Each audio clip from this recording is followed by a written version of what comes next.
Welcome to Ministries That Podcast, where I talk to successful ministry leaders about how they're using podcasting to amplify their mission and grow their ministry so you can too. I'm Tim Hall, your host and owner of Sonimorphic, a podcast production company that specializes in podcasting for ministries. Now, just a quick update before we get into today's episode. This is going to be the last episode of Season 4. Now, I'd originally said that I was going to release 10 episodes this season, but it's been a crazy busy first half of the year, and I need to dial it back. So I'm planning on launching Season 5 after a summer break. All right, so my guest today is Andrew Osenga. He's an artist, producer, songwriter, author, and host of The Pivot. We're going to talk about how losing his job led to starting the podcast, why he pressed pause on the podcast for 4 years before starting it up again, his experiment with YouTube, and why he's devoting time to Substack. So let's get right to it. Here's my conversation with Andrew Osenga. Well, Andrew, thank you so much for joining me on the podcast today. Oh, I'm so glad to be here. Yeah, so you started your podcast called The Pivot back in 2017, and the description for the podcast reads, "In an age of polarization and unyielding beliefs, the very idea of changing one's mind can feel revolutionary." The Pivot with Andrew Osenga steps into this cultural moment, offering a space for honest, vulnerable, and intelligent conversations about the evolution of thought, belief, and life path. From personal growth shifts in worldview, to navigating complex social issues, to rediscovering spiritual truths, we'll explore the courageous journey of reevaluation. This isn't about promoting indecision, but celebrating the wisdom found in intellectual humility and authentic transformation. So I'm glad to have you on the show today to hear more about your podcast. And to start off, I'd love to hear, now that you've been podcasting for several years, how has having a podcast helped you amplify your mission and grow your ministry? Man, well, that's a big question. And that description, that's so many big words to just say. The tagline of the podcast is stories of people who made a change, which is really what the podcast is. It's just what happens when life stops working the way it used to, which happens to all of us. And we can get to that. But your question was, remind me your question again. How is having a podcast helped you amplify your mission and grow your ministry? Yes, man, so many ways. I feel like I'm going to have to answer that question with a story. Yeah, go for it. I started the podcast in 2017. So I've been a musician for my whole career. I started as a musician in 1997, and I had only done that my whole life. And I'd been in bands. I'd been a guitar player for art, record producer. And then in 2013, 2014, I took my first real job. I started working at a record company as an A&R guy, which is artists and repertoire. So my job was to work with artists and kind of be the liaison between the artist and the label and help them find their songs and the project manager for albums and discover artists and develop them. And a really great job. And I was in way over my head, and I learned a ton, and I failed. And I got let go after a couple of years. I ended up doing that job again later, and I learned a ton from failing the first time. And the second time, it went great. And it was I had a great run. I did it for 7 years, and it was a wonderful experience. But the first time just kicked my butt. And all of a sudden, I was 35 years old, 36 years old. I had 3 kids and a mortgage, and I had been out of the music game long enough that I'd been playing with Stephen Curtis Chapman. He had a new guitar player. I'd been playing with Andrew Peterson. He had a new guitar player. I'd let the lease go on my studio. All the artists that used to use me as a producer had new producers. I had no jobs to go back to in the music world. There were no other A&R jobs open. There's only like 12 of those jobs in the Christian music business. There were no jobs for me. And I didn't know how I was going to make a living. And it was a sort of public failure because it's kind of a public job in our industry. And I was just ashamed and terrified. I didn't know what I was going to do. And all of a sudden, all these friends started, well, first of all, I lost a lot of friends. So a lot of people I thought were my friends because they were my friends when I was in this sort of public position and I had a quote unquote power, disappeared overnight. But a lot of other people showed up, bought me lunch, took me out for coffee, would go for a walk, and started telling me these stories of when they had their failures or, man, I lost a job, or dude, I feel like this thing's about to happen, or, oh man, I feel like that all the time. Or let me tell you what happened to me. I was just getting these incredible gifts of conversation, of honesty and vulnerability from people that did not happen 2 weeks ago when I was in this cool office on the third floor with a big window and had the cool title, when I was scared out of my mind, Tim. I knew I was failing. I knew I was in over my head. And like, why wasn't anybody able to be honest with me before? And why wasn't I seeking it out either, And podcasting was still fairly, it wasn't that new, but like not everybody had a podcast in 2017. Yeah. To my knowledge, there were no Christian musicians that had any in 2017. I was really into Mark Maron at the time, who, was the comedian who had the big podcast. And he was kind of the first guy doing the long form conversations where people would talk for an hour or 2 hours. And I just loved those. And those were the conversations that I was having with people. And I thought, man, if I'm getting so much life from these conversations, I wonder if other people who aren't in this spot would enjoy that too. And I have a lot of free time right now. I have a bunch of recording gear that's going to waste. Maybe I should record some of these conversations and put them out there. I got nothing else to do. So I texted some of those friends who had been so kind to me, asked them if they would be willing to tell their stories in front of a microphone. And, they all said yes. And so I started just driving around to their houses, different places where I could set up. And I didn't know what I was doing. I brought way too much gear. I'd never recorded conversations before. I'd only made albums. Yeah. And so I was like way over-engineering it, way overthinking it. And at the same time, messing up. I remember recording Ian Cron one day and getting halfway through the interview and realizing I had not plugged in my own microphone. I'd only plugged in, thankfully I plugged in his. So then, later that night, I'm sitting in my kitchen just recording my side of the conversation going, dubbing yourself back in, yeah. trying to guess what my side should sound like. But it was really sweet. And people were so, not just were they be kind to me, being like, sure, we'll help you out. They were like, oh man, I'd love to have, kind of like I was with you. I'd love to talk about a podcast. Like they were genuinely excited to talk about their failures. Everybody is always talking about their new album. They're always talking about their new book. They're always talking about the, what's working. When I would kind of sheepishly be like, hey, would you mind talking about that time that everything sort of fell apart? They were like, oh, I'd love to. That's actually my favorite part of my story, which is not what you would think people would say. Right. But everybody that I respect, everybody that has wisdom, you get that stuff because of something you've gone through. The Bible says joy comes through suffering, weeping comes in the morning after the night, and so it's like these people have fought for the things that we admire. So to be able to unpack at length what it is that has given them what we see, the fruit of, we see the fruit of that suffering. So what is it that they've gone through? People were really excited to kind of talk about that stuff. And it was really disarming and really sweet. And so I'll say that's how the podcast happened. And what was a gift to me was I was in this sort of spiral of shame in my own life of having lost my job, feeling so down about myself, but then getting to have these conversations with my friends, we're looking each other in the eye. That was a gift right there. It's just more kindness and affirmation and encouragement. And afterwards, we'll go out to lunch or there's kindness in that. Then I put the podcast out and people really responded right away and it took off really quickly. People were eager to hear these stories. And so as far as to your initial question, how is it, what has it done for my ministry, my work? At that moment in time, I had no ministry. I had no work. I didn't know what I was going to do with my life. I was praying, God, what am I supposed to do? Yeah.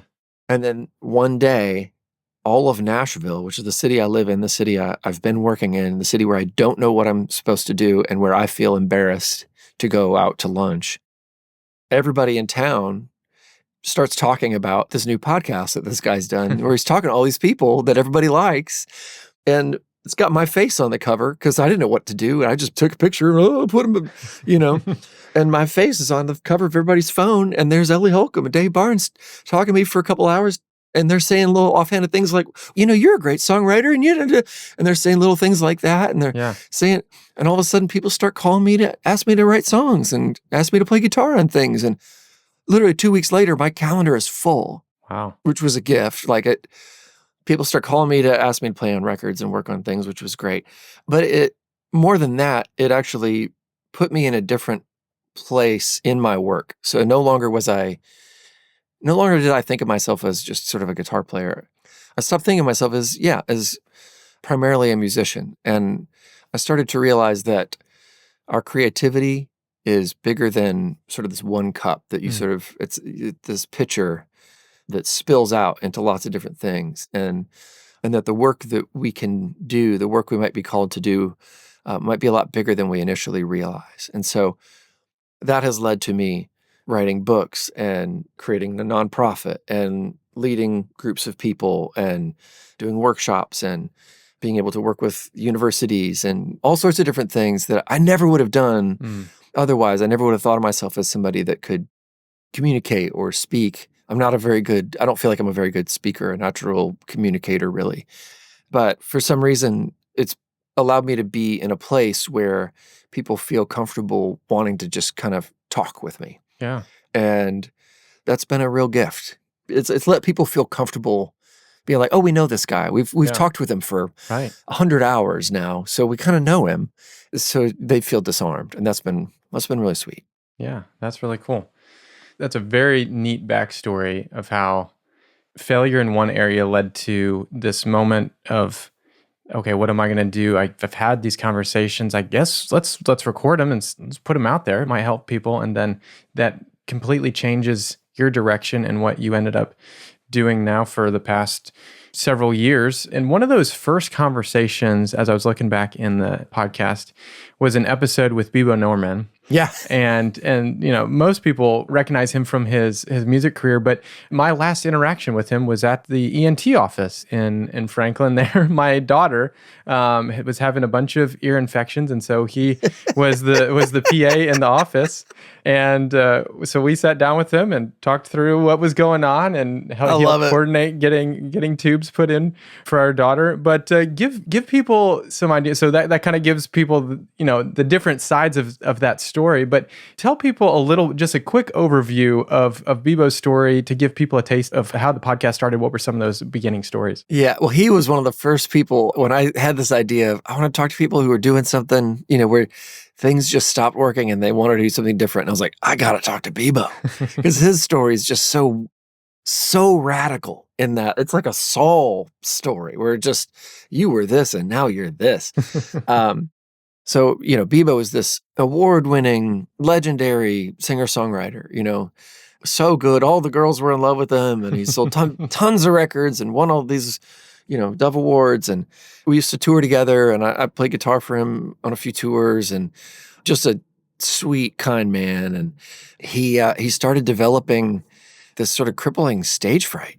And stage fright makes it sound like a little kid wanting to not go on in a school play. Sure. It was much deeper than that. It was these sort of crippling panic attacks and anxiety to the point where he was having to take a lot of medication to go on stage to be able to perform, to sing, because he wouldn't be able to sing until he'd take medicine. And it got to the point where he couldn't even kind of remember shows, and it was a bad situation. Yeah. He was just like, I can't do this. I literally can't do it. He couldn't function. He came to the point of realizing that the life that he had built no longer worked at all. And his deciding to stop music was only a relief to him. Where there were a lot of people that were sad he was quitting, a lot of people in my world that go to take another job that finally, are like, I'm going to quit music. I'm going to go be a IT guy. I'm going to go teach history. There's a lot of regret. There's a lot of, I miss those good days. He was just like, I do not miss it. I am not sad. I am done. And he had initially been in school to be a doctor. Yeah. He made this little indie record. It blew up. And he's like, I guess I'm going to go do this. But he never really stopped wanting to be a doctor. So he went back to school and finished his degree.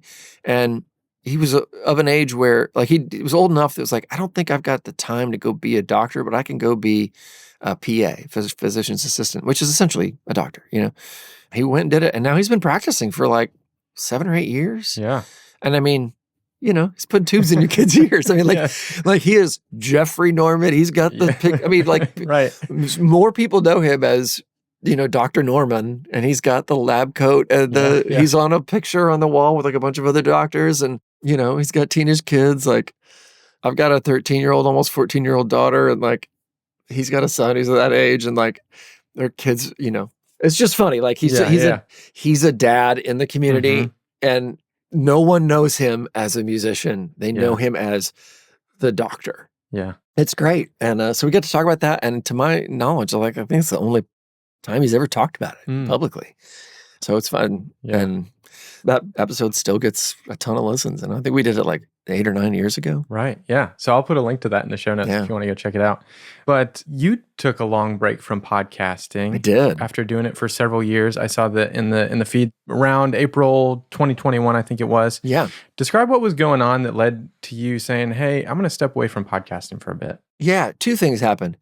Well, 3. Like I said, I started the podcast because I lost a job. Right. And then a couple years later, my career really had come back, and it had come back strong. I took another job, which was a much more like a couple grades up at another company. And I kept doing the podcast, and because I really loved doing it. I was getting a lot of feedback from people, and I was getting a ton of downloads and really meaning a lot to people, and I enjoyed it, but it was a lot of work. And at the same time, my job was taking more and more of my time and energy. Sure. And I kept missing deadlines and kept having to miss a week. And I was like, this is getting bad.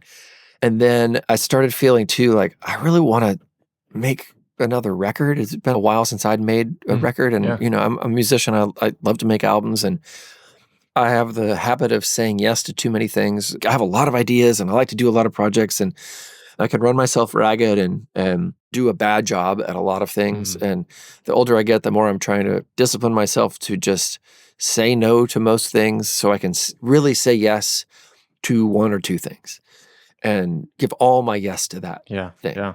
And so that was kind of an exercise in that, to go, I want to make an album. And so I want to focus on that album. And that means I'm going to say no to a few things. And one of those is going to be the podcast, so I can actually make a really great record. And as I was going through the process of thinking through that, I went and made some demos for my album, and something happened when I did that, and I got a polyp on my vocal cord the day I made my demos. Wow. And I lost my voice for like 6 months. And I talk like this, I sound like this. I had to get vocal surgery, and I literally couldn't talk. So I was on vocal rest for like 2 months. I wasn't able to talk at all. And like the Vanderbilt Vocal Clinic, it's like, you are not allowed to talk, which makes it really hard to do a podcast. Yeah. So that was a great like confirmation from the Lord, like, you have to stop.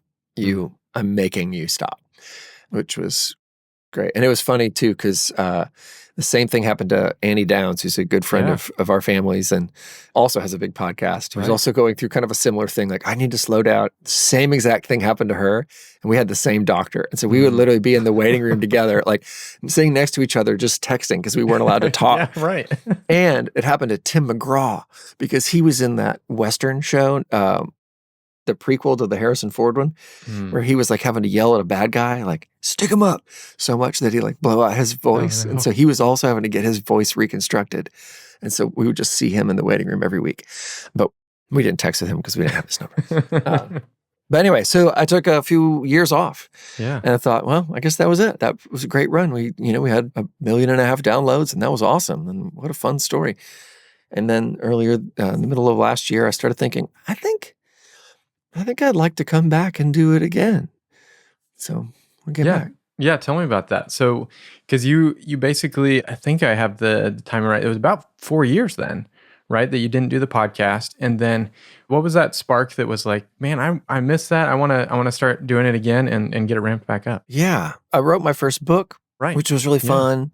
And I left my company. They went through new leadership. And so I'd been there 7 years. It was a really great run. So when the leadership changed, it just kind of, most of the staff changed over and felt like a good time to move on and find the next thing, and which has been great. And I've been able to step into some new challenges, and I've enjoyed those, and that's been wonderful. And I just, as we look around the landscape, I've been really burdened by the church's reaction to our culture and a lot of things. Yeah.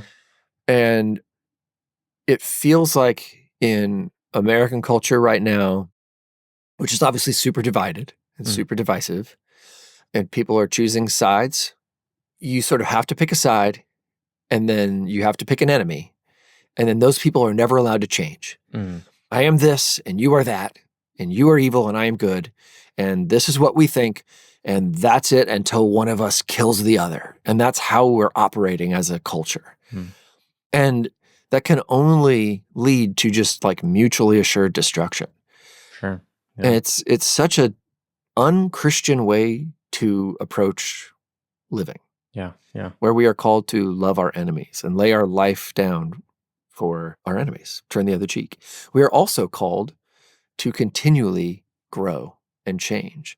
And if I am still the same person 10 years from now, I consider that a failure. I hope that I am thinking differently.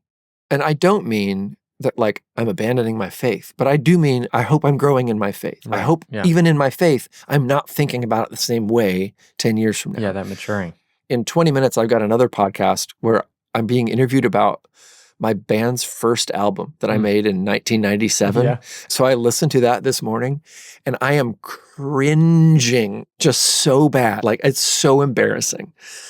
And I'm so glad that I don't still make albums the way I did when I was 18. Right. Yeah. Like, it's terrible. It's so bad. And I'm not saying I'm great now, but thank God I'm better than I was then. And like, if we don't give ourselves and others the space and grace to change our minds, and then like there's no way out of the situations that we are stuck in. So I think talking about our career and talking about our family and talking about, you know, what we do for a living, what we think about God might be a path to being able to talk to people about some of these other things and finding a way to get some middle ground, or to be able to see things a little differently, and to maybe not just lower the temperature, because I think that's language to sort of peacefully disagree. But Sure. I think that peacefully disagree is not really what we want. I think what we want is to be reunited, is for healing within families that have been torn apart and friendships that have been torn apart. So I'm hoping for conversations that are able to just kind of open up some of that. And so that was the hope. And so I've been talking to people that I really agree with, that I kind of know. Like, I talked to N.T. Wright the other day, which we're going to air that episode soon. Like, N.T. Wright is a person for me who changed my mind about a lot of things. And that was a gift to me.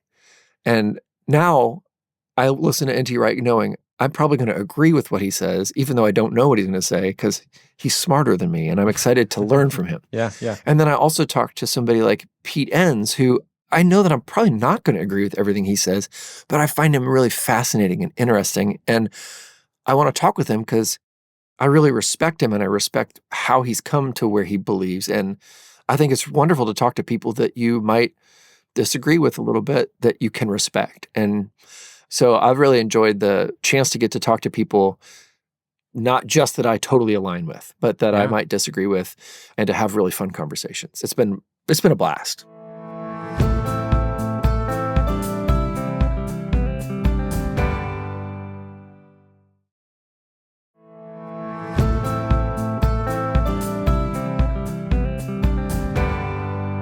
So last summer, I'm guessing as part of this thought process, starting the podcast, you decided to step away from Instagram and Facebook and focus on YouTube. Yeah. And so I'd love to hear what you were feeling and hear a little bit more about that decision. Yeah. Well, Yeah. First of all, my YouTube experiment has so far not worked. It's so far been a failure, which is fine because we learn from failure and I'm all about that. But Instagram does not work. It does not work for human beings in general. It is actively against our flourishing as human beings in every possible way. There is no time a human being picks up or puts down Instagram and then is a better human being. I fully believe that 100%. So that is my preaching, and you cannot change my mind. I know I just talked about changing your mind. I don't know that you can change my mind about that. I just think it's built to addict us to terrible things. It's built to tell us that we're not good enough and that we need to look different and that we need to have more money and that everyone around us is happier than we are. And those are just terrible, terrible cancers. And every time I'm on Instagram, I'm not doing the things I want to do with my life. I'm not spending time with people I love. I'm not building the things I want to build. I'm not making fun things. I'm not outside enjoying my life. I'm just looking at people whose lives I think are better than mine. Like, why am I doing this to myself? It's just terrible. And I spent years trying to build this audience there to tell them about the things I'm making down here. Sure. And it doesn't work anymore. They've changed all they're trying to send out their own AI slop. So I spend all morning trying to make a video to tell people about my music, which why am I doing that? I'm a musician. Why am I making a video? And then it gets 4 views. So I'm like, why did I spend all morning to make a video when I'm a guitar player that no one even sees the video? I am wasting my time. None of this is working. Yeah. And I remember a lot of my work is consulting with musicians and helping musicians with their businesses and their strategies. And there's one day where I had 5 different meetings with musicians in the morning. Musicians that people would know. I won't name names, but people who've had like long storied careers that one of your listeners would probably know. Yeah. People who've had major hits, long time record deals. Every single artist, when I talked to them and I said, hey, what you doing? They were all making videos and they were all hating their lives. And I was like, this is so broken. Why are we doing this? You're songwriters and you've written some of the best songs in this genre in decades. None of your fans want you to be making terrible videos. Stop. So anyway, I stopped. I just quit. And it's been great. I've enjoyed it. And I haven't seen it's not like any less people are seeing me on Instagram because nobody was seeing it anyway. I've devoted my time on Substack. That has actually been really fruitful. Okay. Tell me more about because I love to write. Yeah. And I've had a little email list and you put your email list in Substack and those people will respond. I write 1 or 2, 3 times a week sometimes it's about faith and culture, some deep things. Sometimes every month I write like a list of like 7 things I think are interesting, fun. And it's like the Wendy's key tag where you get, Frosties for $3. We're doing a Bible reading plan all year where people can read along or reading through the Old and New Testament together. And that's been super fun. And so we're doing all kinds of fun things on the Substack and we can do some live video on there. And that has been more engaging and more life-giving than anything I've done on Instagram ever. Yeah. And it's like long form, like it's a full thought. We're actually, I feel like conversing and it's super engaging. Tried making some YouTube videos where I was telling the kind of things I do when I go talk to a college or go talk to a church. I got like 30 views. Like, okay, that's not working. It's fine, whatever. I put my podcasts up on there. That's not really working yet. So I don't know. I think YouTube is a really, really, really powerful medium. I study it a lot. I know I'm not doing it well yet. I think some of that's like, I don't have the tools to do it right. Some of the graphics tools, like I know they don't look the way they need to look. I'm not a graphics guy. So I feel like I need to find somebody who can help me do that. But I do think that some of the things that I and the team that I work with are building are going to be really powerful to have on YouTube in the coming years. So I don't really care if it works on Andrew Osenga's little channel. That's actually my little experiment. Okay, yeah. If things work or don't work, I don't really care. It's kind of like a little lab. Sure, yeah. That's how I view all my records, my Substack, all that is kind of my little playground of like, if things work here or don't work, it doesn't matter. It's my little toy. Because then when there are other projects that we're working on that are more impactful, They're not about me and my feelings. They're something that's meant for the church, for a greater community. They're meant to have a wider, longer, deeper impact. Then we take the things that we learn when we're messing around with my little songs, and we go, okay, what do we learn? Let's use that on this project that we hope can impact people for 10 years. So that's what we're trying to study. Nice. And thus far, we've learned what doesn't work, but not really what has worked. So Gotcha. I'll take all your advice. YouTube is interesting in that, I do the similar thing. I don't really do a ton on YouTube. Just basically put my podcasts on there, put some clips on there, throw it out there for awareness. I do the same thing with Instagram, just throwing it out there for awareness, and hoping it comes across people that would be interested in a line and are interested in learning about how to use podcasting for their ministry. I will say this. I think the thing about YouTube and Substack, why they are powerful versus a thing like Instagram, is that you can actually own your own audience. So on Instagram or Twitter or MySpace or any of those things, which you keep going back, Facebook, you build an audience, you build it on rented land. Sure. Yeah. Right? Like you've got 100,000 friends, fans, likes, whatever. They live in that ecosystem, but you can't take them out, right? All of your interactions live there. Right. Yeah. But in Substack, they're tied to an email address. So you can leave. You own that email address relationship. You don't own their email address, but I mean, that relationship is something that it transcends that ecosystem. And YouTube essentially does as well. You have the ability to pull that out of there. And YouTube, you have the ability to build so many things within that infrastructure, merch and metadata. And you can do things in there that you can't do in Spotify or Instagram or anything else. That's a good point. So it's such a more useful tool than any of the other platforms that we have. And so I think it's anybody that's wanting to build something from scratch now, those are the two places to build for sure. No, that's great. That's great. All right. Well, as we come to a close, Andrew, what would you say you're most excited about for the future of the Pivot? Well, we have a lot of great guests. We talked a little earlier about saying no to things so you can say fully say yes. I'm moving my podcast to every 2 weeks so that I can do a good job, because there are a few other projects that I really want to give my full yes to. Yeah. I want to give the yes that I'm able to this all the way. We have such a great list of guests that I'm so kind of blown away by that are coming up. That's cool. That I want to do a great job of it and want to figure out how to get some of that, particularly the YouTube side of it, going better, to just to honor the people that have given us their time and make sure that we don't take that for granted. Yeah. So I'm really grateful, and I'm hoping that we can start to do maybe some live events, which we're talking about doing. That'd be cool. Which I think would be really fun. As a musician, we live and die on live events, and we've done one live pivot back in the first version. It was super fun. So to be able to do a couple of those where we kind of pair a live podcast and maybe some music, I think would just be crazy fun. And so we're starting to talk about stuff like that, and that'd be a blast. Nice. All right.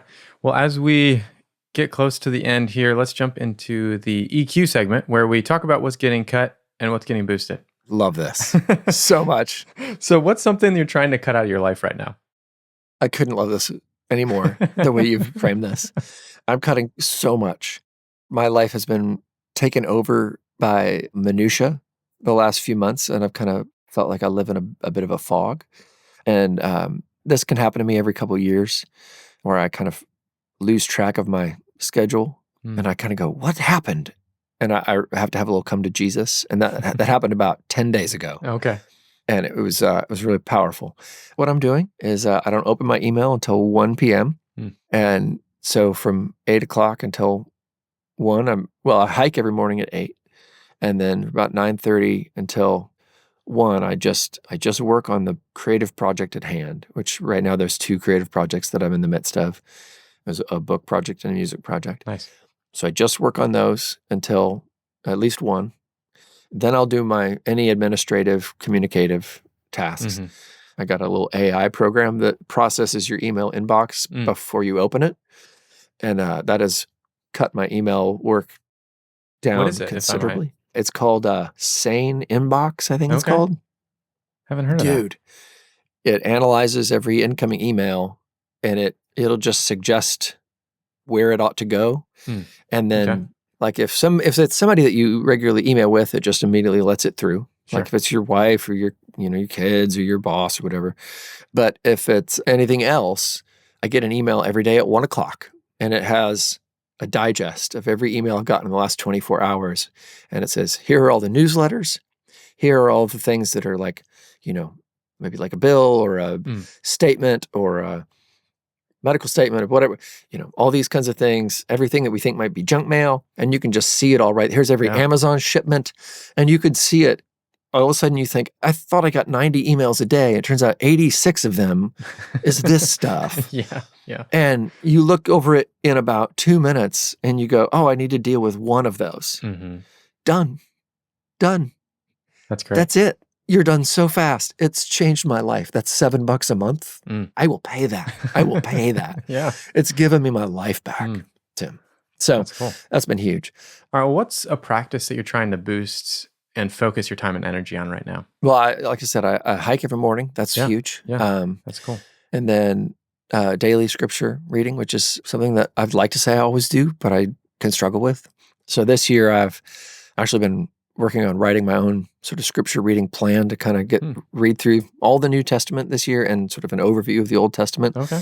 And I've put that on my Substack and invited people to do it with me so we can kind of just do it together. Yeah. And that's been super fun. So right before I got on, I was in Ezekiel in the Old Testament and we just read Romans 1 this morning. And that's been fun to do that. And I've really enjoyed that process. Yeah. Well, what's one of your favorite stories from a listener about how the pivot has impacted their life? Oh, dude, there's so many. It's crazy. There are themes of people who have found solace after they've lost someone they love or after they've lost a relationship or lost a job. I get those emails fairly regularly. And then there are people who are working up the courage to leave a job or start something new. Yeah. And they're saying this podcast has given them the courage to try. And that's really exciting, a sort of sense of adventure, So there's a lot of grief and there's a lot of sort of nervous adventure in these emails. Yeah, I'd say those are the two themes and usually hand in hand. That's great. All right, well, who else do you know that would be a great guest for this podcast? I was thinking about this question. I've got two thoughts for you. One would be Justin McRoberts, my friend Justin McRoberts, who's out in California. He's got a podcast called At Sea that I really like. Nice. And then another one that I would love to hear is this is one of my favorite podcasts, and I'm so curious about it because it's kind of a mystery to me. It's called the Daily Liturgy Podcast, and I listen to it so much. Hundreds and hundreds of times. Yeah. It's by a Coram Deo Church in Lincoln, Nebraska. That's all I know because they say it at the beginning. Okay. And they have written their own liturgies. And I mean, there's a New Testament reading, an Old Testament reading, a Psalms reading, and a few prayers that they do every day. And they have different people in their congregation that read it. And it's cool. maybe like 15 to 20 minutes. They've been faithful to do this for, 7 or 8 years. Wow. Yeah. And it's really well done. There's never been one like ad, pitch, buy, campaign, anything. It is just, here's the scripture, here's some prayer, have a good day. That's it. Nice. And I'm so curious like who these people are. I don't know what they look like. Yeah. I don't know why they've decided to do this and how they've stuck with it so long, so well. I'm really curious. Okay. Yeah, I'll have to check it out for sure. Yeah. So well done. Well, Andrew, thank you so much for taking the time to be on the podcast today to share your story and your journey in podcasting. I really appreciate it. Yeah, what an honor. This is so fun. I really enjoyed my conversation with Andrew, hearing about his podcasting journey and the experiments that he's been doing along the way. You can listen to The Pivot with the link in the show notes. Well, that's going to do it for this final episode for Season 4 of Ministries, the Podcast, produced by Sonimorphic. If you enjoyed today's episode, make sure to follow or subscribe to the podcast and share it with a friend. That's the best way to support this show, and together we'll help more ministries grow and thrive through podcasting. Now come back in a few months for Season 5 of Ministries That Podcast with more great conversations with ministry leaders using podcasting to amplify their mission and grow their ministry. In the meantime, go back and listen to old episodes that you may have missed, and if you have any guest recommendations, I would love to hear them. Email them to me with guest idea in the subject line to sonimorphic@gmail.com. That's sonimorphic@gmail.com. All right, enjoy your summer, and until next time, keep encouraging your audience as they follow Jesus.